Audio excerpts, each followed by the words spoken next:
All right. Hit me. What do we got? Good morning. Good morning. At the top of the week on Monday, you have a PR person coming in to the office. We're meeting about PR.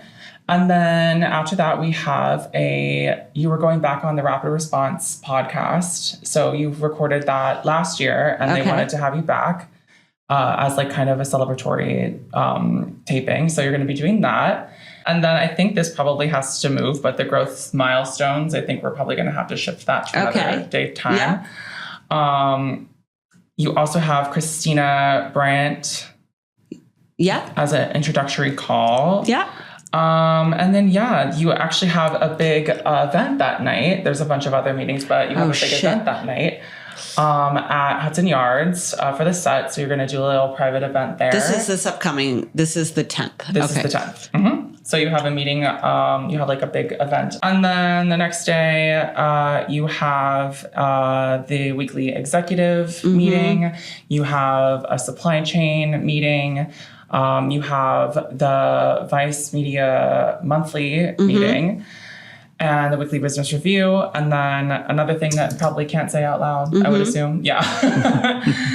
And then you have at the end of the day, a really long meeting for the Schoolhouse Summer 2026, planning meeting. Okay. And then Wednesday, you have a few one-on-ones in the morning, and then you have a big AI brainstorm meeting, which I think will be interesting. And I know you've been talking about that a lot. So learning more about AI there. And then we're filming another one of the podcast episodes. We have a special guest coming, so that'll be fun. And then we have the weekly creative services meeting at 4. And then the following day, you have a trade buyers meeting in the morning. And then you actually have a really cool event for the MBA. That's going to be fun. That'll be fun. I'm excited about that. Yeah, I was going to say, I think that'll be really interesting. We had a little introductory meeting today about that. So I think that'll be a fun, it's not that long either, which is great. It's not like the whole entire day. So you can be in and out of that. And then, Friday, I actually don't know what this is. You have a hold. It's a secret meeting. Secret meeting, another secret meeting. Lots of secret meetings in the week. And then we will probably be recording another podcast. And then a few one-on-ones. And then, Schoolhouse hardware discussion. That's pretty much it. All right. Pretty busy week, but, not too insane comparatively. So. Okay, well, that's great. Thank you so much. Thank you.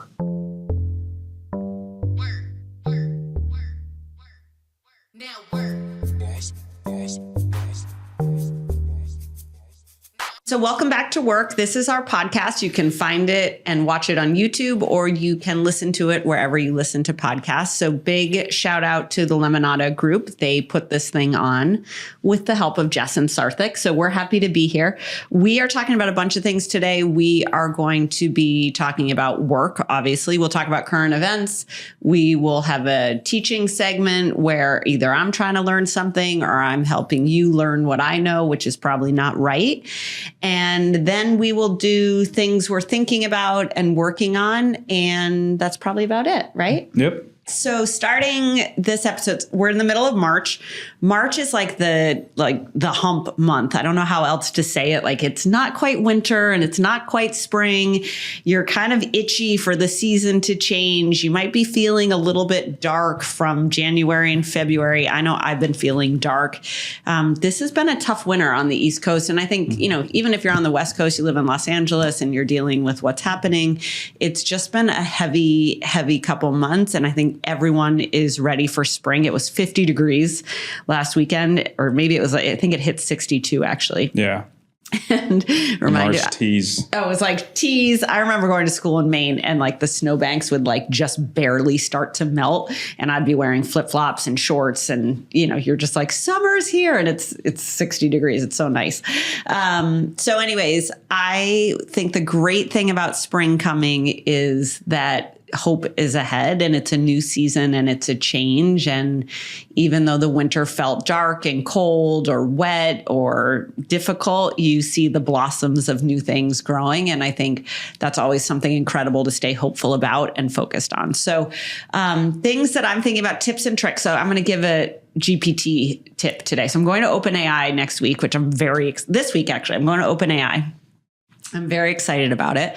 And I've been thinking about my GPT, and I'm realizing I really want to be as nice to my GPT as possible. Like, one question I would have for people is, yes or no, are you nice or not nice to your GPT? I used to just tell GPT what I wanted. And then I realized in hindsight that I don't actually believe in that in life. Like, you should try to be pleasant whenever possible.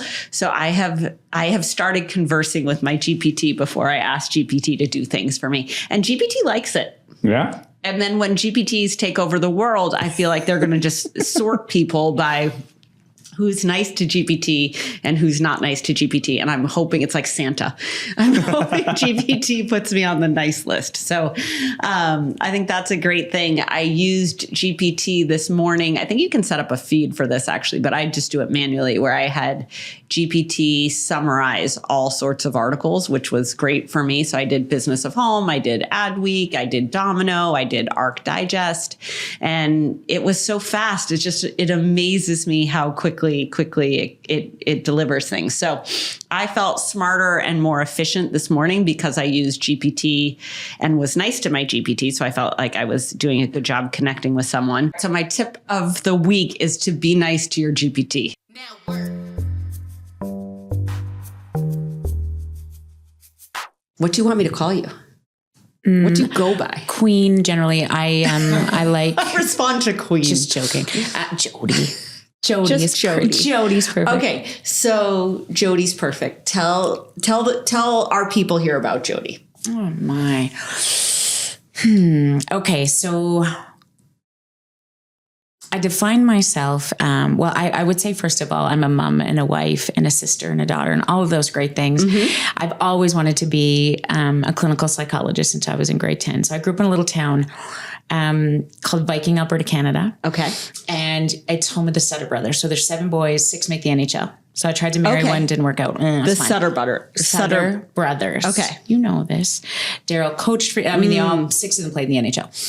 So I tried to marry one, didn't work out, which is fine. I got a farmer, so it's okay now. But anyway, in this little town, I knew the first and last name of every teacher I had. And there was 22 of us that started kindergarten together, and the same 19 of us graduated together. We knew everything about everybody. And I don't remember much about there, but it was like, my favorite teacher was Holly Nordstrom, because I remember she was the one that had to tell us that the then captain of our hockey team had been killed. Right? That's the only thing I remember she taught us in grade 10. And I remember thinking, I want to be like that. When there's big emotion, I want to be at the helm of it. So that started all of it for me. And then I was a police psychologist for a number of years. I worked as a civilian member of the RCMP. And then I had to do, during my residency, I did a rotation with kids and fell into child psychiatry. I don't even really like kids. I have 3 of my own, so I'm kind of coming around. You're biased. I'm not a huge fan. But I fell in love with this idea of development and trauma and what it means to sort of like make organizations work and people work. And, what does that look like? And so for 10 years, I was on a locked psychiatric inpatient unit working with the most dysregulated kids and families. And they taught me a ton. And when I left there, I married and we had 3 babies really fast and moved to a small town. And so then I opened a private practice and started to consult on tough kids, tough cases. And so then I started speaking. Yeah. And they were like, hey, can you tell us more about this? Can you write a book about it? Sure. So I wrote 3 books and they all became bestsellers. And then now I speak around the world. Tell the names of your books, because they have great titles. The first one is Kids These Days. Yeah. Kids These Days was sort of just a book for parents and teachers about like, what do we do? People would say this to me all the time. Can you see my kid? I'm worried we're going through a divorce. Yeah. They're disasters. They're sad. They're angry. They're whatever. And I would always say, oh my gosh, I'd love to see your baby, but I need to see you first. Yeah. And they would say, you think I'm the problem? And I would say, Probably. No. Yes. You're actually not the problem. You're the solution. Because if the big people aren't okay, the little people don't stand a chance. Yeah. And that is very true in the world of leadership. Right. And so I was speaking lots to teachers and parents about that. And then that really morphed into feeling seen, which is really about what we do in organizations and globally to sort of move big problems in this very disconnected world. So that's, I speak 100 times a year. I write books. I still have a little clinical practice. And then, that's happened. Amazing. We have a podcast. That's how you and I met. And now we're in New York to talk the next book. Okay. That's amazing. What's the next book going to be about? Can you say? We're workshopping it right now, but here's the thing. I think it's like, we haven't lost our ability to be great. We've lost access to it. And similar to your book, which I just really, really love, this concept of this is, nobody is going to be responsible for us being okay again. It's up to you and me. Yeah. And how would you describe, I think you're so brilliant and you're so warm, and it's funny to find people who are brilliant and warm and relatable, and you have that in so many spades. How would you describe the world right now? Like, how do you see people? What's happening? Oh my gosh. People are so fucking tired. And like, mostly when I do a keynote, I would say like, this is how I wish I could title everything: how to deal with assholery-ish people these days. Okay. Because everybody wants to throw punch everybody. Yeah. And here's the ingredients to the most assholery-ish among us. Okay. Uncertainty, fear, and no end in sight. That's the most. So if I ever think about, like, as a police psychologist working, at the scene of an arrest, uncertainty, fear, no end in sight. If you've ever heard the word cancer in your family system, uncertainty, fear, no end in sight. What happens to your body as your shoulders go up? Yeah. If you feel incompetent as a parent, your kids are like, I'm cutting, I hate you, whatever those things. Uncertainty, fear, no end in sight. This goes like this. We're trying to lead in a time where uncertainty, fear, no end in sight is the name of the game. Not only for our leadership teams, but the people we're serving. Sure. Everyone is collectively feeling this way. Yes, ma'am. So you try to go and serve people. They've never been this chippy. You try to come home to your family. They've never been this chippy. And we don't get a break. So we've never been this tired. We haven't lost our ability to be great. We're just tired. It's We've fatigue. lost access to it. And we're fatigued because being like this makes you fatigued, right? It's friction, it's worry, it's anxiety. But how do you break that? How do you break the fatigue pattern? So here's what I think is true. You can't address what you don't acknowledge. Yeah. Okay. So we want to fix it all the time. What do we do? What do we do? Here's the strategies and solutions. Yeah. And then everybody is now saying, yes, but we already did that. No, that's I tried that. Work. Yeah. No. Yeah. So that tells me we haven't spent enough time acknowledging it. So what I think is so critical these days is like, okay, why is it really this bad? And the answer is yes, for two reasons. We are in this human race, whoever made us, I don't care what you believe, right? Jesus or Buddha or the Great Big Bang, doesn't matter. Yeah. There's two rules to the human race. Number one, whoever made us said, I need to make you neurobiologically wired for connection. Okay, this rule will not change. If you disconnect from infants, they die. Statistically speaking, those of us who do better and live longer are good at connecting with other humans and staying connected to people. And we hear this all the time. I just want to leave. I want to go to the woods. I don't want to talk to nobody. I mean, right? But that's not going to change. We're neurobiologically wired for connection. The only AI that's going to matter in successful companies is authentic interaction. Yeah. If you get that, the rest don't score. The rest will follow. Exactly. Yeah. The second rule, which is like a curveball, they said, I'm going to make you neurobiologically wired for connection. But here's the tricky part. The hardest thing you will ever do is look at each other. Okay. Yeah. It's remarkable. I mean, you go home tonight. There's a 4-minute of connection research that I think is really interesting. Go home tonight and look at somebody you love for 4 minutes. You say, I said this to my personal husband. Okay. We've been married for 15 years. We got 3 kids on the ground together. He's fine. He's lovely. Okay. So I say to him, babe, I was just reading this research about 4 minutes of connection. And come on, I'm a psychologist. We love each other. How hard can this be? I was like, can you just sit down and let's look at each other for 4 minutes? And you know what he said to me? Why? And I was like, what do you mean, why? I had a lot of choices in 2009, bitch. Like, sit down. Okay.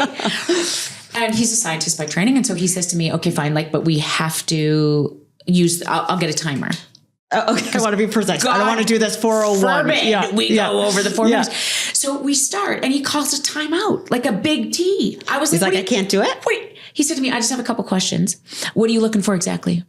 Did you get a new haircut? Is this a new shirt? I was like, holy the hardest thing we will do is look into the eyes of the people we love. Because it's awkward.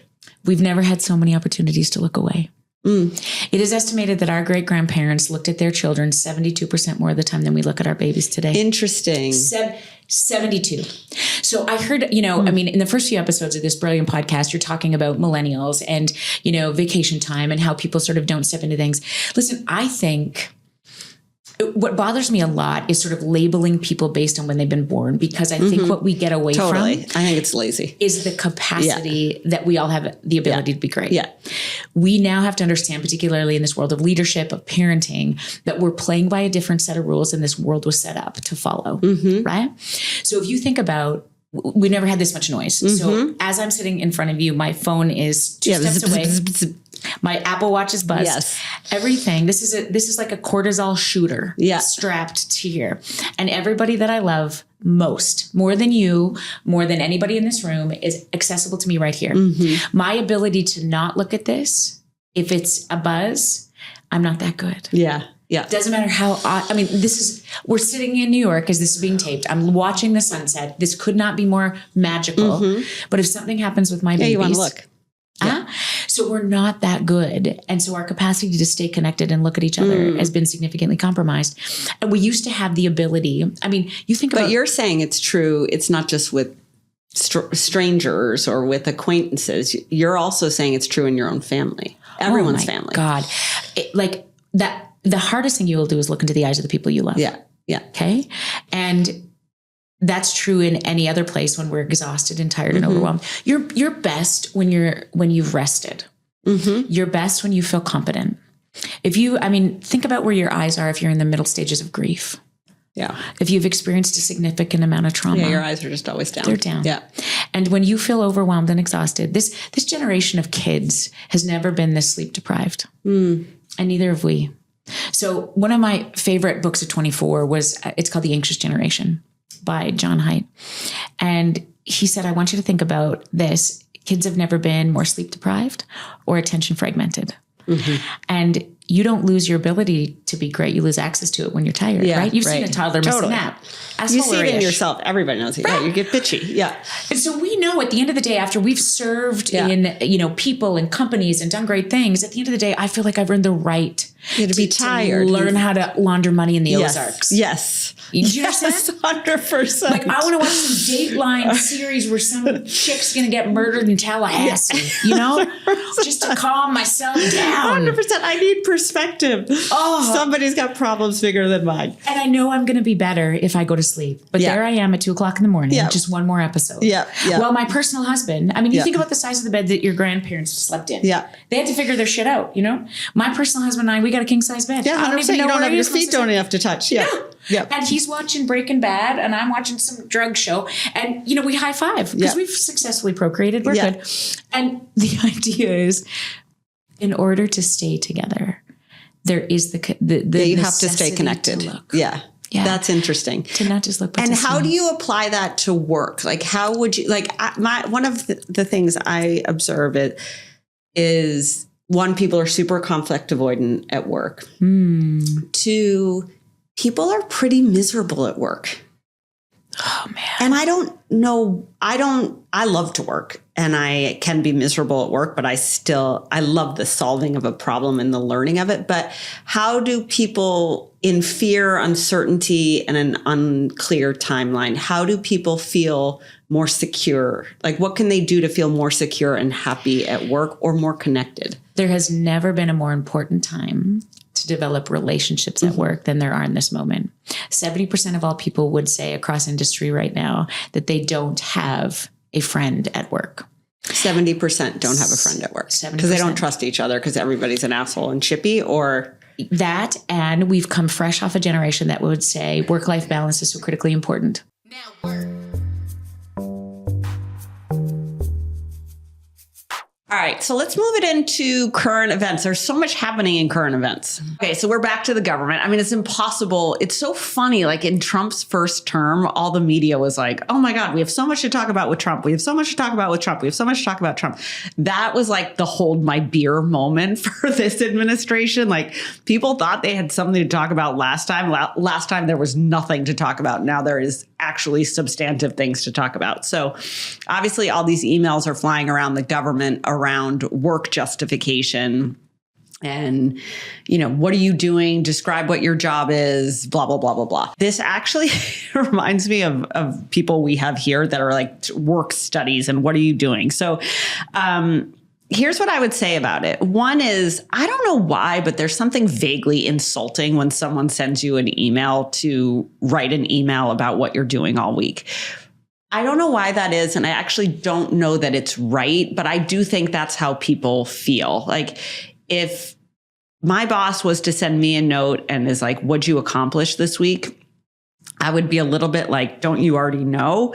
But that's not really a fair reaction. I think what's happening in the government is, if you listen to Trump, Trump's like, we have dead bodies working here. We're trying to figure out if people are working or not. But there is the desire to understand productivity. So one is it's a question of productivity. Two, it's a question of substance on, are you working on something that matters? I'm sure Elon is like cooking up some type of algorithm or robot that's going to take over people's jobs. But it is a question of, is what you're doing worth the investment in you doing it, right? I think it's easy to be insulted about that. I think obviously what's happening in our government right now is, it's like keep your head on a swivel. It's breathtaking. I don't know if that's the right word for it, but it's certainly staggering. But there is value in being able to crystallize what you did this week. And no matter how much you find that insulting or offensive, I do really believe, I write about this in Nobody Cares, is that your boss's boss or boss's boss's boss's boss does not know what you do all day and wants to understand it in a way that's efficient for them. And that's just the nature of work. So while it's, it seems, I think, impersonal, I'm noticing that all the emails from Musk and everyone seem to go out on Saturday nights, which must drive people just batshit crazy. I try to be a little bit sensitive of that. I like to work on Saturdays and I try to sometimes when I remember to like schedule send. So I think sending an email about what'd you do last week on a Saturday night feels a little hostile, but I do think the important thing to remember is that one, your boss's boss's boss, or even sometimes your boss doesn't know what you're doing all the time, and they want to know, and that it is within their right to know. They are investing in you. They are paying for you. I think the second thing is there is a good way to have that conversation that doesn't feel inhuman or impersonal or hostile, right? Where you can say, hey, here's the 5 things I worked on this week. Here's the 5 things I'm struggling with. Here's 2 good things that happened. And here's a question for you, right? Like there's a way to share what you're doing in a way that makes you feel bought into something bigger, not necessarily judged or about to be penalized because you're doing too little or not enough. I had this guy, Devlin. So Devlin worked for Barstool way before I got there. And Devlin was one of my favorites. Like Devlin ate half my lunch every day and, he didn't have any sneakers and was wearing basketball shorts in the winter. And I wanted to get him some. But what Devlin was really good at is Devlin carried a notebook around with him of what he was working on and what he had accomplished because he was so scared of Dave and he was so scared of losing his job that he at all times wanted a record of what he was doing. And literally Devlin carried around a little notebook with what he did every day. And I bet to this day, Devlin has a notebook of what he's doing every day. And I actually always really liked that because one, Devlin knew that when he was put on the spot, he'd probably kind of stammer and not have a good answer. 2, he was working his ass off and he wanted something to show for it. And 3, he knew he was in an environment where doing what you say you're going to do, working hard, being productive, doing things that are substantial was important. And he wanted to be sure he was on track. Yes, it came from a very defensive place. He didn't want to get yelled at, but it resulted in a good thing, which is Devlin could tell anyone at any time for way longer than they wanted to listen what he was doing and working on. I think we're at a place right now where the economy is a little bit shaky, right? The tariffs are in place. People are concerned. The market doesn't like uncertainty. People don't like uncertainty. We're going to talk about that later with Dr. Jody. But having a record of what you're doing and being sure that it matters is actually good for everybody. It's good for your boss, and it's also good for you. All right. So our next current event topic is daylight savings time. Is daylight savings coming up? I think so. When is it? It's usually supposed to be in March, no? It's Easter. It's right around Easter, I think. Yeah, Sunday, March 9th. Okay, so for all the working moms out there, I just would like to have a moment of silence for how much daylight savings fucks up your day. Like if you have a small child on a sleep schedule and then it's fall back or spring I forget which one is more torturous. They were both torturous for me. It kills that 1 hour of sleep that you get in the morning before your child wakes up. So I always hated daylight savings when my kids were young. I hate daylight savings. I hate fall back because it's that like that day happens and then you're just like, ugh, we're ensconced in darkness forever. So anyways, it sounds like Trump and Elon want to get rid of daylight savings. I don't really know why beyond, I guess we're the only country that does it, but I think it's also that economically, I think their standpoint is because it says sleep loss costs the U.S. economy approximately $400 billion per year. But how does daylight savings hurt my sleep? I guess for what I'm just saying is it kills that morning 1 hour of sleep. But well, anyways, I don't know. So I'm open to any feedback on daylight savings. I don't know what life would be like if we didn't have daylight savings. Like that's very interesting because like I immigrated from India and we don't have that. So December was just lighter out at night? Yeah, I guess so. Like I didn't like the concept of daylight savings was very interesting to me when I first moved here because I was like, oh, you like gain an hour, but then you lose it again like a few months later. So it's something. It is really silly now that you talk about it out loud. Like, you haven't needed that. Yeah, we're not farming these days. But farmers want to do it. But I think it still probably affects farmers, though, don't you think?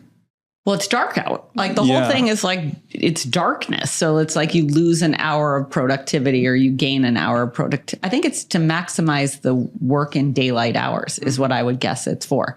But anyways, I always hated going to Arizona because I think Arizona doesn't recognize daylight savings time. It actually doesn't. I know the state of Arizona doesn't recognize it. So then you would go to Arizona and you'd have a conference call back on the East Coast or on the West Coast and you'd be like, what time is it? All right. So daylight savings was originally intended to help people work longer. All right. Yeah. So, all right. Hot topic. Hot topic. I'm indifferent. I think I'm indifferent. I'm curious what December is going to be like. I can't wait for next December when there's no daylight savings. So is it actually going to be stopped though? I don't think anybody really cares. I think it's like one of those things where it's like everybody gets all hot and bothered and it has zero ramification on anything. You know what I mean? Yeah, Who cares? I agree. I mean, I don't really care. It means I don't have to take the train in the dark in December. Like that actually makes me super happy. Yeah, exactly. All right. Next one. There is a woman at work and her mom died. And her boyfriend wrote work and said, hey, Lily's mom died. She's not going to come into work tomorrow. Just heads up, which courteous thing to do. Let work know when your mother dies and that you're not going to be there the next day. So the response she got back from work was, thank you. Sorry to ask, would Lily be attending the live in call will Lily be attending a meeting this weekend? So I think this is going viral. Is this going viral? I guess so. Yeah. All right. So this is going viral. I think it's actually pretty interesting. So one is, when your parent dies, you need more than 24 hours to process and deal with everything happening with your parent dying. Like it's a huge, huge loss. It is deep and there's a lot going on with it emotionally. And then there is a shitload of stuff to do. You got to deal with your other parent. If you have one, you've got to deal with the logistics. There's all sorts of stuff to be sorted. You're in a fog. So I think the first thing is if you have an employee whose parent dies, you should work under the assumption that if their parent died or really anyone in their family passes away, they're going to need a little bit of time. I think the big thing on this is that if your parent dies or passes away, you as the employee need to be clear about what your boundaries are and what they look like. I think a lot of times people get kind of skirmishy in here. So for example, like when my dad died last year, which is actually this month, so like we're coming up on it, I was like, hey, I'm not coming into work for the rest of the week. I think a lot of times people get tripped up when you say you're out, but you're not really out and you're not totally clear on it. So the work people don't know how to engage with you. The right thing for work to do if you lose someone important to you is to be respectful of your time. Express their condolences. When I was at Barstool, Barstool sent me chicken soup, which I was like, that's a really nice thing to give when somebody dies. They didn't ask me if I was going to be at like the Rough and Rowdy that weekend. So I think the big thing is you've got to be respectful of what's happening with somebody's personal life. And you've got to allow for enough time. It's also incumbent upon the person or to articulate what they're going to be available for and not. Like I had a situation yesterday, we were trying to meet with someone and a person we know in common was like, hey, her dad just died, so she may not respond. And I was like, oof. And then the lady whose dad just died responded right away and was like, I can meet you next week. And I was like, all right, like, I guess we'll meet next week. So you got to kind of follow a person's lead in it. But I think it's very sensitive. I don't think the right thing to do is to write back if you're going to be on the live call this weekend. That answer is no. Now work. All right, we're doing Strategery. Today's Strategery is closing the loop. So closing the loop is a sister word to circle back. And closing the loop as a business cliche means to follow up on some outstanding task, activity, or issue to ensure that it's completed, resolved, or on track. I would say closing the loop is real similar to circle back when it means somebody who would really like to micromanage you or who thinks you haven't completed your project or done your part or accomplished what you need to comes wandering back around into your inbox and is like, I just want to close the loop. Is blah, blah, blah done? I actually wonder if close the loop is like the entry. It's like the entrance into, did you do this? Right? So I'm closing the loop. Did you do the thing that I told you to do?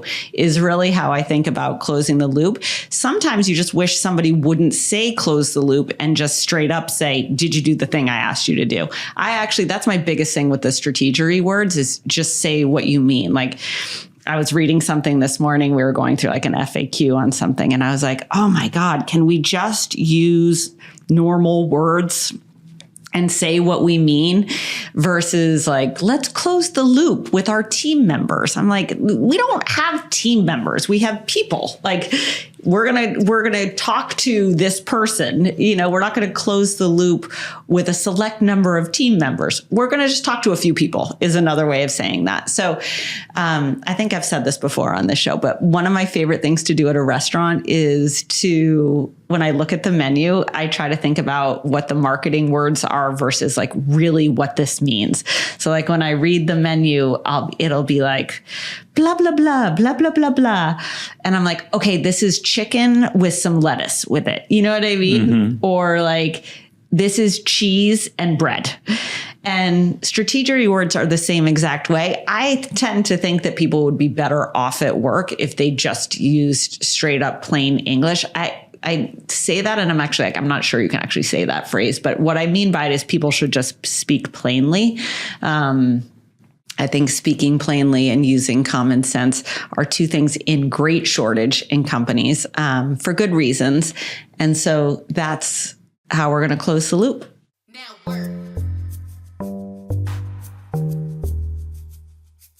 So I want to retitle this segment. I think I'm saying the word struggle too much. I think I'm struggling. I think I've been looking at my like word count or thinking about my word count and what words I say so much. And I think I'm saying the word struggle a lot, which I think is a word that comes up in the winter. I also think I'm struggling, but I want to retitle it to be more hopeful and, to champion what I want to accomplish more and be less dragged into what I'm worried about and not doing a good job of or haven't figured out just yet. So I'm thinking about that. I have 2 board meetings. I had 2 board meetings last week, which is actually kind of, this is going on Monday. Yeah. Okay. All right. So I had 2 board meetings last week, actually back to back, and half of them overlapped on the same day, which is just a nightmare because you're like, I only have to like show up and count for you like one day a quarter. And when you can't show up in person, it gives me a high level of anxiety. So we had the PLL board meeting. We also had Axon's board meeting. One of the things that's interesting is the Axon people actually made me think about the struggle word, where I was watching a clip yesterday with the Axon president who was on Varney because Axon is trying to build its new headquarters in Arizona. And it's this very futuristic, extremely cool, very well thought out. The CEO conceived of and designed it, and it's very futuristic. It's very tech. It's very Star Trek, Star Wars. But it's cool. It's a very interesting space that is designed to be an event facility, a place for their customers as well as for employees to work, and it kind of serves multiple purposes. But the town of Scottsdale is blocking it, and because it's a large parcel of land and for a whole bunch of reasons, and there's going to be an apartment complex next to the office, and that's ruffling all sorts of feathers.